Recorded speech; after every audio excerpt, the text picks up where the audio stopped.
Training camp is right around the corner. Let's take our first look at what to expect with Jay Morrison. You are Locked On Bengals, your daily Cincinnati Bengals podcast, part of the Locked On Podcast Network. Your team every day.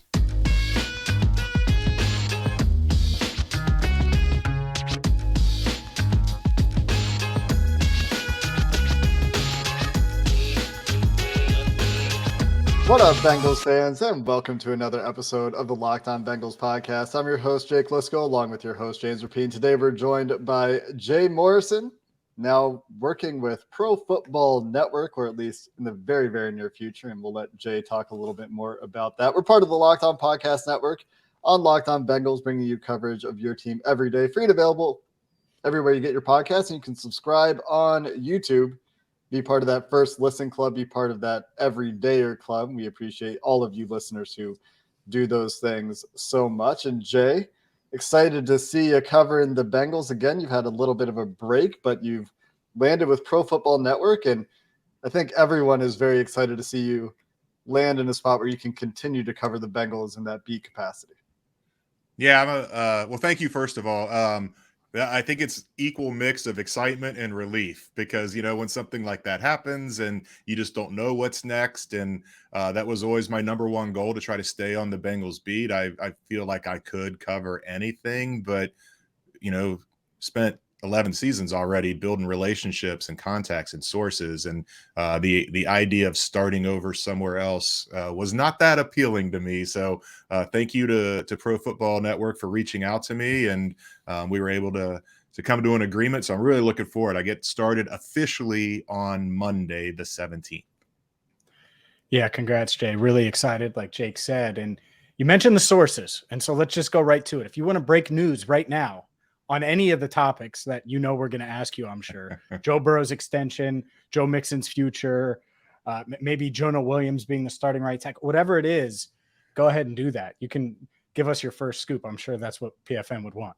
Yeah, oh, they would love it. But if I had one, I would be willing to offer it up here because I'm not technically being paid by them yet. But I do not have anything. Yeah, you know how the Bengals operate. I mean, they keep this stuff so close to the vest, and it is. I kind of wonder with the Burrow thing where, you know, ideally they get it done before the start of camp, but the closer it gets now, and it still feels like he's going to wait until Herbert gets his done. It doesn't seem like there's a lot of movement there. So I think everybody's just, I mean, I'm sure we all have our stories ready to go. And then soon as the news is announced, you plug in the financial terms and get it out there. But I don't know. I was going into the break pretty confident that this would get done before the start of camp. And I don't think it's going to drag on too far into camp, but I don't know how far along they are on these things. And obviously nobody's talking about how far along they are on these things.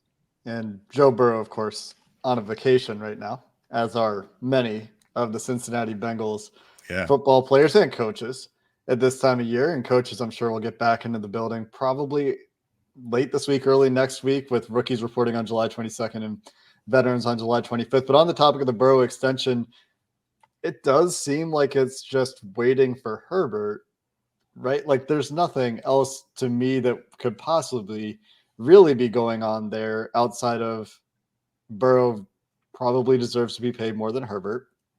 And I say probably when I don't need to say probably. And they just need to see where that deal comes down, because these sides have been talking for so long and there's so much drive on both sides, I think, to get the deal done. Yeah, I mean, that it is funny that he would wait on Herbert, because you're right. He clearly is the more accomplished quarterback at this point. Now, people can argue arm strength and raw tools, but you look at what he's done with a Super Bowl appearance and 5 playoff wins and everything in that regard. Even if he were to go first, I mean, would Herbert be able to have the Chargers go a little bit above Burrow and make him the second highest paid? I don't know. But it just does make sense from Joe and his camp to wait it out, see where that lands. And, you know, maybe it comes in crazy high or a lot higher than they expected. And then they can go a little bit higher as it is. I mean, right now the feeling is it'll be a little bit higher than Hurts. But who knows if the Chargers go massive with Herbert, then maybe Burrow does get a bump, which makes sense to wait it out. Do you think it's 5 years, 4 years? I know a lot of people locally are hoping it's that 8-year extension where he's under team control for 10. I think that's pie in the sky. Deep down, I'm sure Patrick Mahomes, even though they are the Super Bowl champs, is looking at the money that's being tossed around like, man, it'd be nice if I could rework my deal. Maybe he does, but I don't think Burrow's taking that. Maybe you do, but what do you think it looks like when it's all said and done? Yeah, I think somewhere in that 4 to 6 range, probably 4 less likely. 5, 6 seems right. If you go high 8, 10, whatever that is, you're basically going to be reworking it every year as that huge cap hit at the end keeps hitting, and you're like, oh, you need to restructure that. You need to spread it out a little more, if they go shorter, then that kind of prevents Joe from wanting to redo it. And that's the funny thing, when he signs, we all expect him to be the highest paid player in the game, but by this time next year, he could be what, second, third, and then 2 years from now, it just keeps dropping. So I think that suits both sides, and that's what he said. He wants to do what's right for the team. He wants to do what's right for himself. You don't want something super short, but you also he's not going to take a Patrick Mahomes. I don't think he's going to take a Patrick Mahomes type of thing where 10 years, 8 years, spread it out. It sounds good because that's what is best for the team, but I don't think he's going to go that far on that side of it. Yeah, it'll be interesting to see the years part. I think that's the biggest variable. That's the biggest question. In addition to structure, there's some questions around structure. The Bengals, as we all know, historically only really liking to put guarantees into the first year of the deal, and how they're going to work with Joe Burrow to make sure there's guarantees. Is it just going to be a $200 million signing bonus? Doubt it, but they will need to find some way to either do a massive signing bonus, which they sort of did with Orlando Brown to a lesser degree than $200 million or whatever ridiculous number I just said. But they might have to break their structure. Now, outside of Burrow, who I think we're all probably in agreement is going to happen, it'll get done one way or another. Are there other extensions that you'd say are more likely than not to get done this year in or around training camp? I just keep going back and forth on T Higgins. Is it a good idea? Is it not a good idea? If Burrow agrees to not necessarily take less, but structure it in a way that makes it easier to sign T, then, do they have to do it? Are you going to make him mad if he does his deal in one way, but then they can't get something done with T? And I don't know. I like I said, I keep going back and forth on whether that's the right play. I love T Higgins. I love what he brings to the offense. I love his personality, and he's great with us in the locker room. And I don't want to see that guy go anywhere, but you don't want to say wide receiver are a dime a dozen. There's a lot of them, but the T Higgins level, there's not a lot of those. But again, if this team is going to be making deep runs in the playoffs every year, they're going to be picking in that early or that late first round, where that's where you can get another guy. Kind of, they got T at 33, so you hate to move on, but that's what happens when you start getting successful and you start doling out these contracts, and you have to make these hard decisions. I mean, none of us thought Von Bell was going to leave, and he ends up in Carolina. So it is a very, very hard decision. I still look at it as 50-50. I could see Burrow getting a deal done where the Bengals it's exactly what the Bengals wanted and hoped and planned for. And then boom, T Logan right off the bat. They just knock all three of those out really quick. But I could also see Logan wanting to bet on himself and going into this season. And it's a really, really difficult spot to be in. Beyond that, I'm not sure that those are the three big dominoes that have to fall. But that, Burrow first, and then we'll see what happens with T and Logan. If I was putting a percentage on Logan, it would maybe be a little less than T, maybe 40%, but nothing would surprise me at this point. Like I said, if they could knock those guys out in one day, and that wouldn't surprise me. We're going to get to training camp, but I have another question about T Higgins, and I'll ask Jay Morrison that coming up next right here on Locked On Bengals. Our partners over at eBay Motors have teamed up with Locked On Fantasy Football host Vinny Iyer to bring you some of the best fantasy picks each week all season long. Whether you're prepping for a draft, scouting the waiver wire, every week we're going to provide you with players that are guaranteed to fit your roster. With draft prep underway for the upcoming season, let's see who has Vinny picked out first this week in eBay's Guaranteed Fit Fantasy Picks of the Week. And which running back has scored the most touchdowns combined the past 2 seasons? That's electric Los Angeles Chargers back Austin Eckler, who's 38 scores since 2021 and featured receiving first role, make him a guaranteed fit for the first overall pick in 2023 fantasy football drafts. Eckler will see his usual high leverage work as a runner and remain the focal point of the short passing game. Vinny Iyer from Locked On Fantasy Football is guaranteed to help you win a fantasy championship. And eBay Motors knows a championship team is about each player being a perfect fit. Same with your vehicle. With eBay Guaranteed Fit and over 122 million parts and accessories for your vehicle right at your fingertips, you can make sure your ride stays running smoothly. Air filters, brakes, batteries, taillights, alternators, shocks, struts, you name it, eBay Motors has it. And they'll make sure it's the right fit for your car, because eBay Guaranteed Fit helps you understand exactly what part you need for your vehicle the first time. So go forth, switch gears, crank the AC, and say goodbye to sweating if your ride needs a little fixing up, because now you'll know you'll always be set up for success from the get-go. With eBay Guaranteed Fit, everything your vehicle is calling for is just a click away. For the parts and accessories that fit your vehicle, just look for the green check. Get the right parts, the right fit, and the right prices at ebaymotors.com. Let's ride. eBay Guaranteed Fit, only available to U.S. customers, eligible items only, exclusions apply. All right, Jay, as you were describing the T Higgins stuff and the different scenarios and just kind of looking at it, it feels eerily similar to Jesse Bates. If they can't get a deal done, like if an extension doesn't happen and they're negotiating and then he plays out this year, do you think they franchise him? I don't think you can just let that guy walk. I also don't know if you can franchise him, pay him $20+ million for one season, even if it is at an important position like receiver. What do you think happens if a deal doesn't get done before September 10th? I think it's September 10th in Cleveland. I would think the more likely scenario would be they let him walk and yet they take the comp pick, which would be huge. Oh. I mean, it would be probably maybe the first comp pick off the board. You're right. It's too much. And maybe they learned something from the Jesse thing where, these are difficult, and Jesse handled it, I thought, pretty well. I mean, you would expect a guy to hold out a little bit like he did.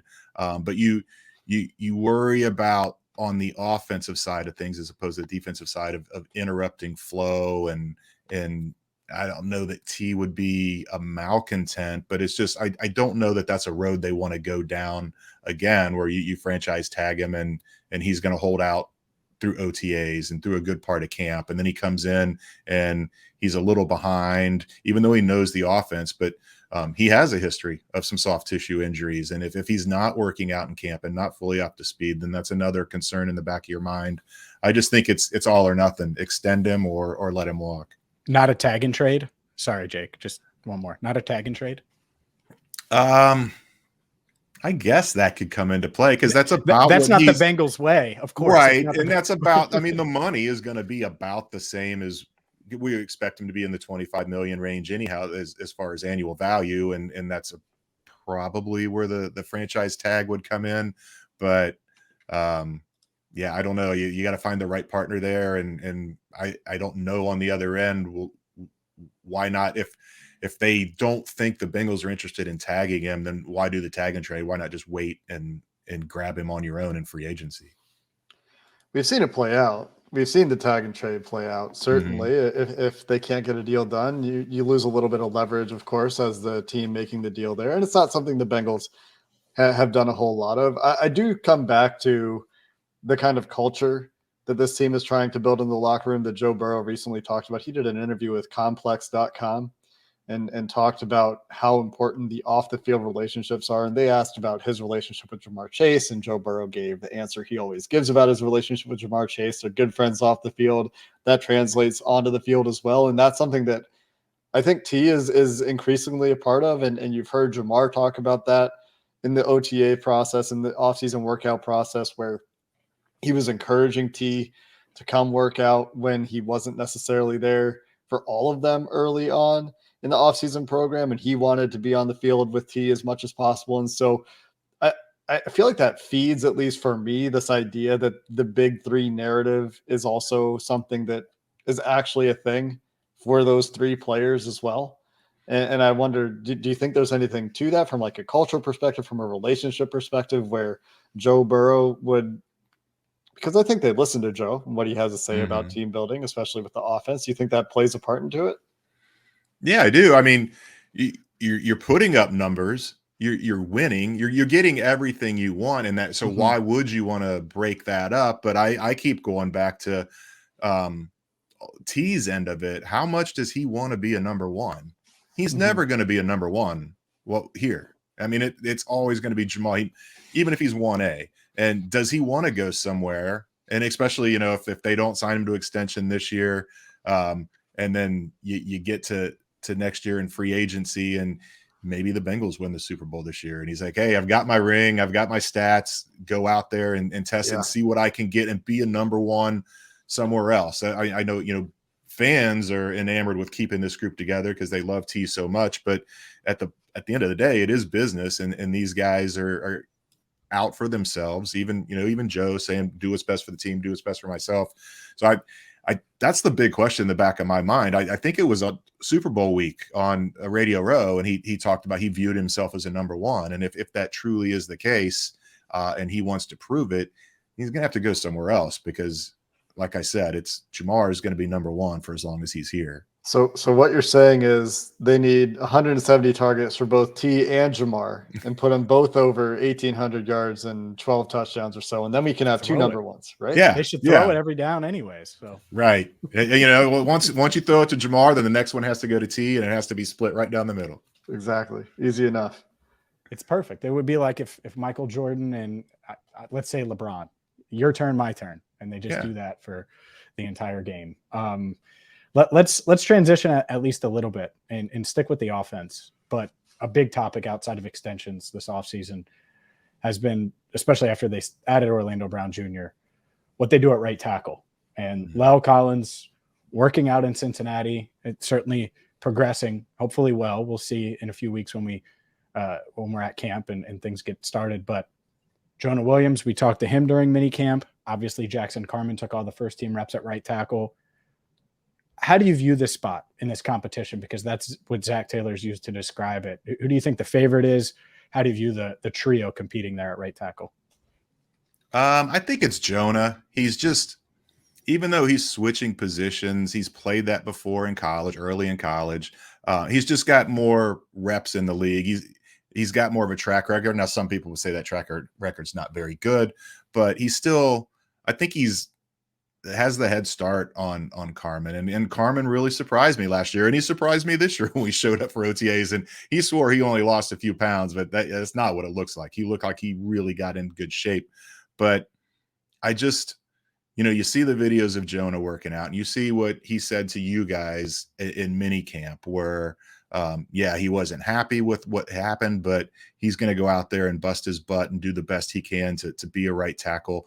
I don't know that it's going to be a challenge to switch, but I think he can do it, and I think he might be better suited to play right tackle than left tackle. So he's the leader in the clubhouse, although I wouldn't say that's a bad reference, because that means you're done. He hasn't even started yet, but pre-snap favorite, Jonah for sure. And then I think LC's bound for pup. It would be remarkable. I mean, we saw Gio do it, come back in about 9 months. Gio is way lighter than La'el Collins. That's a first of all, to go from Christmas Eve to early in camp, that would be a remarkable recovery anyhow. But for a guy his size, I just think they're going to take it slow. You pup him, and it buys you 6 to 8 weeks to see what Jonah is. And even if he's great, then you've got some injury insurance, and you've got Carmen there too. And we said early on, Paul and I said all the time when the offseason first started, there's no way they're both on the roster to start the season. But I'm leaning more towards that now, where he is a prime candidate for pup, and then they just kind of stash him till about midseason and see where they're at. That always felt like a possibility to me, because they would have to figure out an injury settlement. So even if they were to cut La'el Collins to try to move on and just say, you know what, we can't afford to put this much cap space into a guy that's not necessarily going to be able to play this year, be able to play until halfway through the year, they only save a couple $1 million against the cap, because in addition to the dead money for future years, the prorated money, they also have to add additional money for an injury settlement. I think it was like $1.5 or $2 million would be the likely additional cap hit for this year. So it was always kind of a possibility that they would just say, well, if he's progressing well, and they said this throughout the offseason, we're going to give him every opportunity to prove that he's healthy. So, you know, if he can prove that he's healthy at week 7, week 8, then you do get a guy who has fantastic depth, or if you're really struggling at the position, can step in. And he's played right tackle for his career. He can play right tackle for you again. And I mean, even maybe say week 1 or 2, he's fully healthy, but you've already pupped him. But so then he's got another 4 or 5 weeks to work. And, you know, remember last year they gave him every Wednesday off because he was still dealing with a back injury. And I don't think they want to go through that again. I think they want a full go La'el Collins. So it just makes sense to kind of kick that recovery down the line a little bit. And when he is ready to come back, he's not just coming back to play games on Sunday. He's back. He's all in on Wednesdays for those practices. Jay, as we record this, we're 15 days away from that first training camp practice, which is sort of wild in some ways. But what storylines, what are you going to be monitoring the most? Obviously, we have the extension stuff. We talked about right tackle. But outside of those things, what are you monitoring, paying attention to going into July 26th, that first practice? Yeah, I don't know that I'll read too much into it, but I really want to see what Cheeto looks like coming off of his ACL and how he's performing, how the safeties look. I mean, that's going to be a big deal with the new guys there. How does Dax look once he's in a set role? I mean, he looked terrific last year, and they were having him do everything. And so once he focuses in on a role, how does he look, and his communication with Nick, and then the rookies. I mean, I'm really interested to see how Myles Murphy is going to look. And, you know, maybe we see him going against Jonah quite a bit in practice. And then DJ Turner too. I just think there's so much talent there. It may not be a spot, but he's a guy that could kind of force them to look at him more if he can have a good camp. And then I think everybody's going to be watching Yoshivash. It's a really intriguing story. It seems like every year in OTAs in camp, there's that one guy that's turning heads and making plays. And this team has a need for a number 4. And you know, initially when they drafted him, I thought maybe this would be a year to kind of a redshirt year. And then next year would be the year where he could really make an impact. But who knows? I mean, get him out there in camp, and he looked good in OTAs, the limited amount of stuff we saw them do. So that's always kind of the case. You want to see the rookies, particularly early, how they fit, but even more so this year because Myles Murphy is going to be counted on. I want to see how much they put him inside, how much they put him outside, all of that. But number 1, as we already said, is Jonah. I mean, just what does that right tackle spot look like? How comfortable does he look? Obviously, the pads don't go on for a while. There's not a lot of full contact. Probably not going to see him play in any exhibition games, but you can still judge comfort level there. And you can hear with your own ears. If he's not doing what Frank wants him to do, we're going to hear it. We're going to know it. So all those things wrapped together, my big things to watch early on in camp. Yeah, of course it all changes when pads come on. That's always the thing to watch. I mean, early in camp, like you said, it's stuff like alignment. Who's aligning where? Where's Myles Murphy? Where is he in third down packages? Is there a NASCAR package that comes out? Is there still a major emphasis on RPO, on play action? How is the shotgun offense looking, are they actually taking significant time under center? Or are they continuing to expand on, the shotgun game? Or are you going to see a lot of 12 personnel, or are you going to see a little bit more of that? Are you going to see a ton of 11 personnel as we would expect? Those are the things that are always really interesting to me early on. But another thing that I think could be pretty interesting this year in particular is, as you look at this roster and some of the veterans still out there, some of the clear depth questions on this roster, is there a move that you're just kind of waiting to see? Okay, maybe it's after the Joe Burrow extension and they know what the cap hits look like this year for Burrow, and maybe a T Higgins or maybe a Logan Wilson extension. And then you're expecting at that point, like, okay, there's got to be one more guy at this spot. Are you expecting anything like that? I would, yeah. I think I haven't looked, full disclosure, because I've just been kind of floating in the ether here for a couple of weeks. I haven't really looked at it, but it still feels like they could sign another tight end.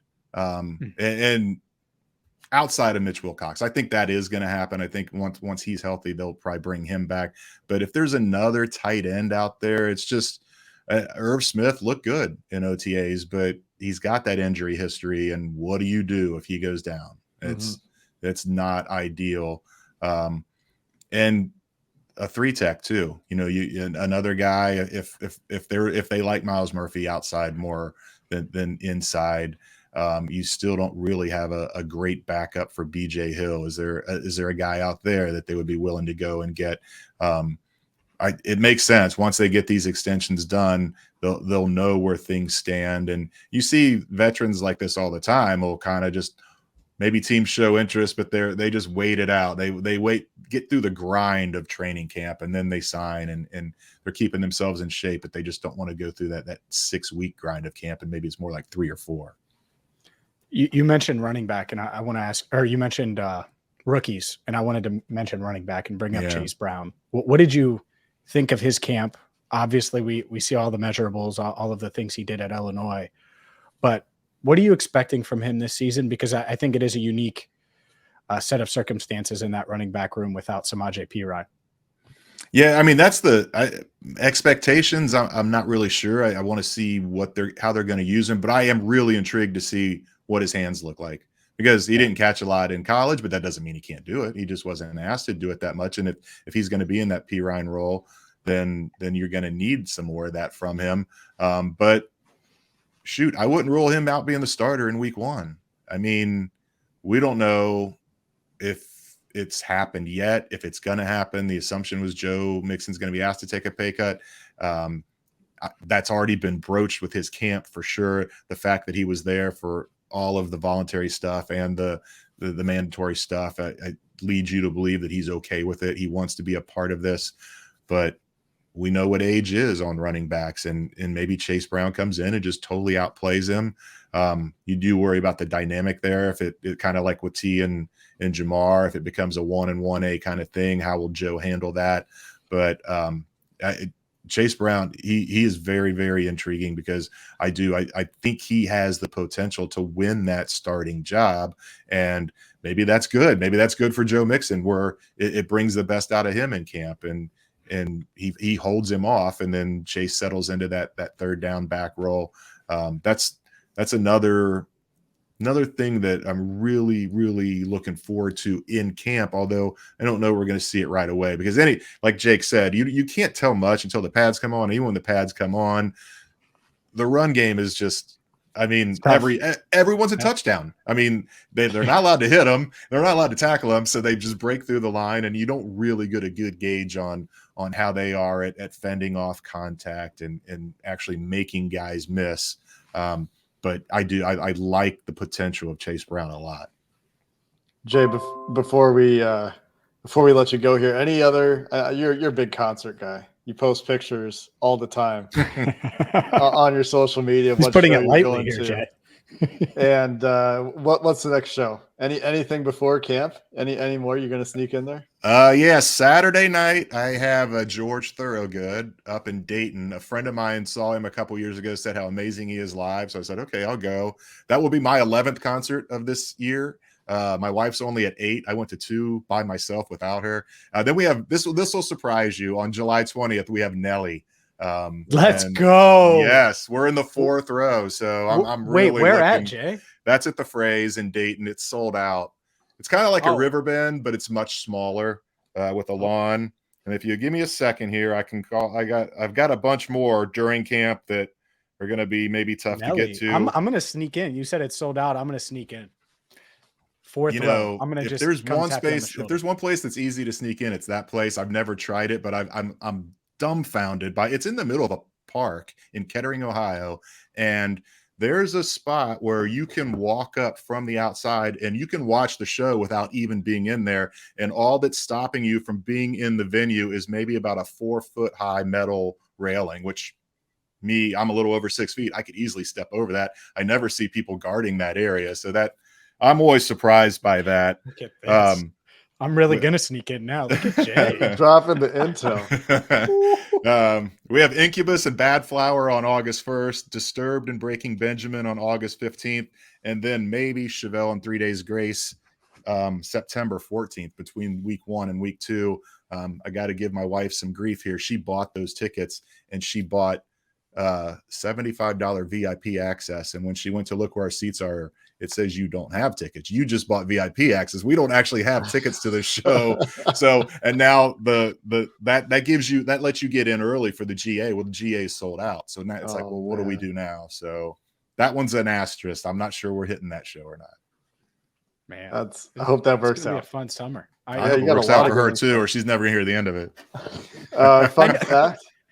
Go ahead. I saw Nelly. Nelly came to my school and performed in college. Your school? And, your college. Okay. For like the summer, the last, they do one party a year kind of thing. And also, he's one of the few like top 100, because he had some major hits, of course, artists to actually come to the small city I live in on Vancouver Island. And Nelly performed in my city of 100,000 people on the west coast of Canada. Was he a good? few years ago. I didn't make it to that one. I saw him when I was in college, and he was all right. He was into it. He was having a good time. We'll just say he was all right. It's Nelly. He was having a good time, man. He was having a good time. Man. Jay Morrison on Twitter @by Jay Morrison, a new Twitter handle for Jay. You can find his work in the near future at the Pro Football Network. Jay, we appreciate your time. I'm looking forward to seeing you down in Cincinnati in August this year, and we're looking forward to seeing your work as you cover training camp here in the very, very near future. Yeah, thanks for having me on, guys, and safe travels, Jake. We'll definitely have to go out and maybe have some post-practice pops one day. Yeah, that'd be great. Until next time, that's going to do it for this episode of the Locked On Bengals podcast. Hoo day, and have a good one.